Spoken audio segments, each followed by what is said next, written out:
loves. So today's video is about what kind of lover are you? I just created a quiz. It's my first and it was super fun. And for me, it was an opportunity to look and actually articulate and formulate insights about 6 different archetypes of female sexuality that I have noticed throughout my years and my work and so many women as commonalities. Archetypes meaning the things deep inside of us that feel like us, but the most powerful form of us, the most true expression of us. And the ways in which those archetypes inform our deeper values in sexuality, what we need from a lover in order to actually thrive, and the places where we get into our most common and also most difficult challenges. So I will, if you're getting this in the newsletter, I'll put the quiz in the newsletter. If not, I will actually open up the links and put it in or open up the comments and put it down below on the YouTube channel so that you can take it. It ended up being a little bit of a pretty solid expression of each archetype. So you'll take a 10-question quiz, then you receive what archetype you are, and you get a quick blurb, and then if you want more, there's a full page that goes way more deeply into the gifts, the challenges, and then 3 keys to thriving inside of each one of those archetypes. And it was fun, but the bigger reason for doing it for me is that I am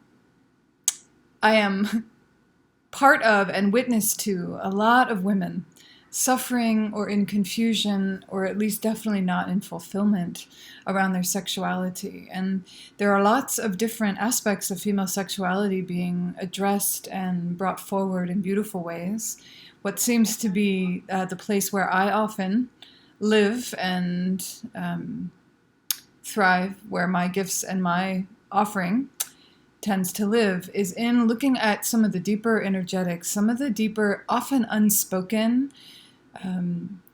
patterns, powers inside of female sexuality, needs, sacred needs inside of female sexuality, naming them, bringing your awareness to them, and then starting to unpack the way that life has gotten created, either in complete denial of them or in a misunderstanding of them, or often, having been diminished or demoralized by culture. So, and for me, a big part of it, my training, my history, where I'm coming from is from a lot of practice in feminine cultivation, sexual cultivation, based in the female body, the female generative capacity, the female spirit, the way that soul tends to want to move and open in the female body. That's where all of my training has focused, even when I didn't mean it to. And so I would say another aspect of what I'm wanting to communicate and bring forward is this awareness of the way that female sexuality, and I'm sure male sexuality too, but I can't speak entirely to that yet. Female sexuality, soul, emotion, vulnerability, and power all weave together. And the way that there's a simple and natural way to actually hold that with a level of reverence and just a level of understanding that can change everything. And what is true is that often understanding that clean arrow into what is going on here? What is the heart of the matter for me? What is really wanting to express inside of me? Where is the sacred need? What is the challenge here? What is off here? Those arrows of understanding can pierce decades of confusion, decades of, crafting a life that actually has never been fully in response, or has never grown from the inside out for us, which is typical for most women. We're such responders that we often don't take the time to, in all ways, but especially sexually, to let it grow from the inside out. Let it be a revelation. So anyway, I made this quiz. I'm going to give you a little bit of insight from it, and then please take the whole thing. It's super fun and compiles the insights of actually quite a few years, quite a few women, and certainly myself. There are 6 archetypes described in this particular quiz. So the quiz is, what kind of lover are you? And it addresses what archetypal power is moving through you, or where do you tend to live or gravitate to archetypally? And if you know that, if you know what you're more deeply yearning for, what actually kind of opens you. You know, each of the archetypes have different ways of being opened, of being put at ease, of coming to awareness of their own challenges. So knowing that can inform whether you're in a relationship, a lovership right now, or wanting one or healing from one. Knowing where you are archetypally can kind of get underneath and to the root of a lot of the kind of chatter, a lot of the mental understanding, a lot of the emotional complexities, and unravel them, because you understand more deeply and simply, oh, this is just my nature. Oh, this is just what I need in order to thrive. Oh, this is where I tend to go off center because I haven't really, fully stepped into this archetype yet. So we'll see if any of these resonate with you. I'll tell you what they are. There is the lover queen, the daughter of Aphrodite, the shadow lover, the virgin lover, the wild lover, and the priestess lover. And in this short video, I'll tell you a little bit about each one.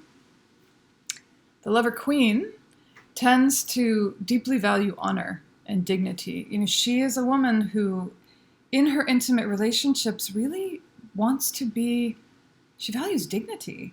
She values honor, transparency, and empowerment. She wants to be full, strong in her world, and she wants to be met there. The challenge, and it's gorgeous. The challenge often with a lover queen, there are a couple. One is that she can feel entitled at times and end up pushing away what it is that actually even wants to be given to her. The other thing about a lover queen is that a lot of them that I've known and I relate to all of them, otherwise I couldn't have written them. The way that I've related to the challenge of her is that she will, from her abundance, so that the true archetype of the queen is not one who is down and over everyone. She's a generative force of her own, right? She sits in her throne. There's no entitlement in the true queen. It's a very truly empowered, regardless of circumstance, regardless of money, all that stuff, archetype. So what happens for her is that she is a generous, full being. And a lot of times she will overreach in a relationship. These are often the women who figure out or realize too late that they have, basically financially supported their partner for the past however long while they enabling, emotional enablement, financial enablement, and it's depletion. It's depleting. A lot of times lover queens exit relationships or live inside of them feeling depleted in a pretty important way. So that's the lover queen. Her gifts are enormous, and those are a couple of her challenges. I'll let you take the quiz for the keys to thriving because they're much more well-written and articulate there, and they're the important part, I would say. Lover queen, daughter of Aphrodite. This is a sensual creature, one who delights in sexuality, but sensuality, and who actually needs it as lifeblood. It's an art form. For a daughter of Aphrodite, sexuality and sensuality is an art form. And it's part of what makes life worth living. It's not optional on some level. She loves to adore. And she will often find herself in relationships that aren't quite worthy, simply because she must have one. And what's important to understand about the daughter of Aphrodite is that it is lifeblood. This isn't just sure, there might be a lot at play, but this is not just, oh, I'm codependent, or I'm this, or I'm that. No, loving, sensuality are her art forms. Adoration is her gift. The ability to love, to abandon herself to love, to sensuality, to pleasure, all of those are her gifts. What can often happen for a daughter of Aphrodite is that she adores those who are not worthy. She sees what she wants to see, or she, out of her own depletion, because it's a need, the sensuality and sexuality is a need for her that is valid. She can accumulate a certain amount of almost desperation inside. It's like a thirstiness to express that part of herself. And then she gets into relationships that are, and bonded through sex to people who can't really hold her. And that's the thing about a daughter of Aphrodite. Yeah, she's sensual. She is natural and abundant in her sexuality, but she is not necessarily at all either promiscuous or reckless and casual. She can be misunderstood. Daughter of Aphrodite she yearns actually for tenderness. She is tender inside. And so for the fulfillment of a daughter of Aphrodite, it's a lovership, a relationship that's sensual, that's sexual, that meets her needs for adoration, and also can hold her tender being, is not an emotionally abandoning, kind of casual, slightly reckless relationship. There is a thing with daughters of Aphrodite that people like to dip into their well and then dip back out because they don't really know how to care for that. They don't really know how to respect what she holds. And that can really hurt, actually. That can cause some real pain and also some pretty deep depletion. So that's the daughter of Aphrodite. Again, more keys to thriving are in the quiz. Much more articulate. 1, 2. So then there's the shadow lover.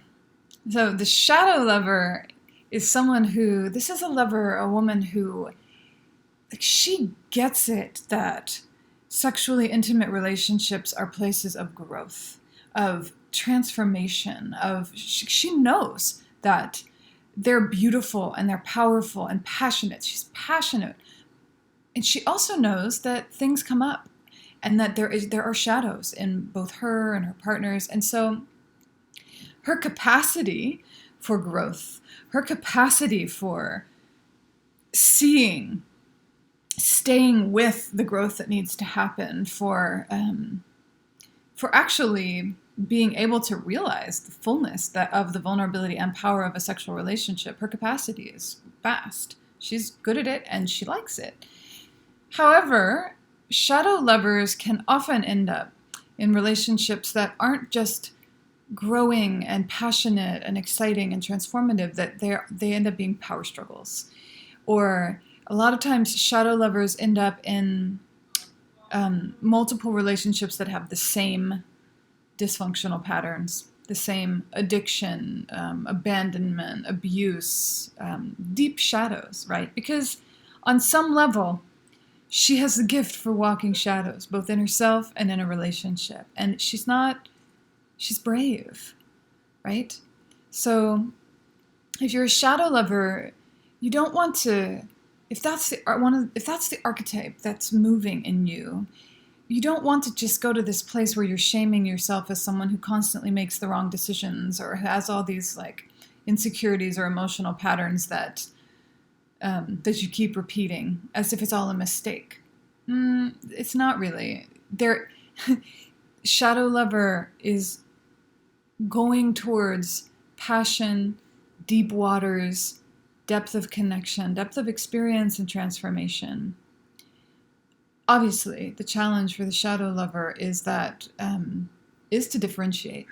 Well, one of them is to differentiate between when the growth, the kind of grittiness of and intimacy crosses over to the land of abuse, and how to protect herself, how to watch out for her own incessant need for growth based on ultimately kind of actually being too hard on herself. When that actually starts to create too much turbulence, to feed into too much growth, conflict, ultimately power struggles, because there's not enough contentment. Shadow lover must balance out what she's capable of, the transformation, the passion, all of this, with contentment, fullness, and generosity, so that she and her relationship can digest and integrate the level of transformation that it is creating for the good, right? That's the shadow lover. There's 3. The 4th one, the lover queen, Aphrodite's daughter. We've got the shadow lover, the virgin lover. So the virgin lover, this is the woman who possibly thinks she's not even sexual, right? It's for women who feel dormant in their sexuality, or virginal, or unfortunately sometimes shut down. And what's deeply misunderstood about the virgin lover is that she is erotic. She's simply erotic in ways that are not haven't been culturally commodified. So the beauty of the virgin lover is that actually, and often she doesn't know this about herself, this is a big reclaiming for the virgin lover, she has a vast spectrum of the erotic. It is not at all just explicitly sexual for her. It is feeling to feeling, mind to mind, soul to soul, and body to body. But if you try to put the virgin lover into one of these like standard sex relationships that's super sex focused, or especially a lover that's super sex focused, or that's really like explicitly kind of hardcore erotic, she's going to feel like she's a non-sexual creature, because that doesn't turn her on. What turns her on is a sensitive touch, presence of being. She likes the refined and the exquisite, read poetry, just slow down and find contentment as well. The virgin lover often understands the fullness of the moment. She understands how full it can be to just sit together out in the garden, or how full she can be just reading a book or making tea, or, for me, the virgin lover is one of the ones that's most misunderstood, because our culture has such a, it's gone from being completely repressed to, well, it's swinging, to this portrait of what expressive female sexuality is. It's usually sassy, very explicitly sexual, very genital, very and that is only one aspect of the full spectrum of sexuality. The virgin lover has all of them, but the virgin lover must occupy her whole range and reclaim the erotic, meaning the erotic, what fills her, what opens her, a heart, mind, and body. But it may start for her, probably will start for her, heart, mind, and then move to the body. So that's the virgin lover. She has very refined sensibilities, probably thinks she's shut down on some level, or possibly even thinks of herself as not sexually interested or turned off or whatever, but it's not true. The erotic lives in all of us, otherwise we'd be dead. And the erotic is what draws us out into life again and again, what puts us into call and response with life. This is the lovemaking. So a lot of virgin lovers need to have this task of reclaiming their sexuality, their erotic nature, and understanding that they really do have one, and then bringing that to their relationship, asking their lovers to meet that much more in the quiz. There are 2 left, the wild lover and the priestess lover. So the wild lover, for me, it was interesting in the quiz. This is not the wild lover who gets drunk and dances on the table, right? The wild lover, in the archetypal way, is a woman who's just natural in her sexuality. She loves the untamed. I mean, she often does have a relationship to the wild, to nature, to being out in wilderness, in space, where things are just a little more raw. So the wild lover is untamed in her nature. Her archetype tends to want the untamed, remembering the big reality that lives inside of the wild lover, and the thing for her to continually remember is that the wild, she wants to be a wild thing that's untamed, not a wild thing that's been caged, right? So a wild thing that's truly untamed, a wild thing that's caged, is a wild thing that acts wild and out of control and reckless and uncaring on some level about her own emotional state, her own needs, her own surroundings, right?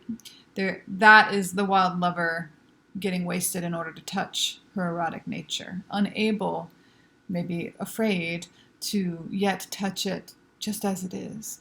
So remembering that for a wild lover, part of the reclamation of the erotic for her is to know that it is authentically whatever is moving through her, that the erotic in her as a wild lover will be like any wild animal, any truly wild creature. It'll move from stillness to heat, to kind of quiet contemplation, to, dynamic expression, to all sorts of things, to deep listening. There is a vast terrain. The wild is a vast and nuanced terrain. And for the wild lover to really let herself discover the fullness of her wild nature and continually bring that forward as her erotic nature is the gift and the challenge. And there are others. The final one, which, go figure, 3 out of the 4 of us at her mystery school took the test and got this one, the priestess lover. Priestess lover kind of, by her nature, touches the sacred in lovemaking. What that means is she touches the heart of all things. She often feels like she'll have experiences in sexuality where she touches something more powerful than herself, her lover, both of them. It's a feeling of the sacred imbuing life, touching her through her body, through her pleasure, her orgasm, through becoming the one who receives a lover, through the whole thing. And what is important to understand as a priestess lover, if that's your archetype, is that there's power in it. It's extraordinary, some of the experience, some of the things that you're capable of touching. Your lover may or may not be able to touch it with you, and that can be very confusing. That's one of the challenges, actually, is that priestess lover in sexuality touches often extraordinary things. Love, all sorts of amazing experiences can happen for a priestess lover, and she may often believe that the one in front of her is the one who's bringing that experience to her. Well, if she has enough of those experiences, and she'll realize, because a lot of times the one in front of her, unfortunately, won't necessarily realize the depth, or won't be able to access the depth that she is, and she can feel abandoned in that, or confused, like, were you there with me? Because that was epic, but you're walking away, or you can't handle it, but it's the only thing that I would like to experience for the rest of my life, right? So there's something for the priestess lover in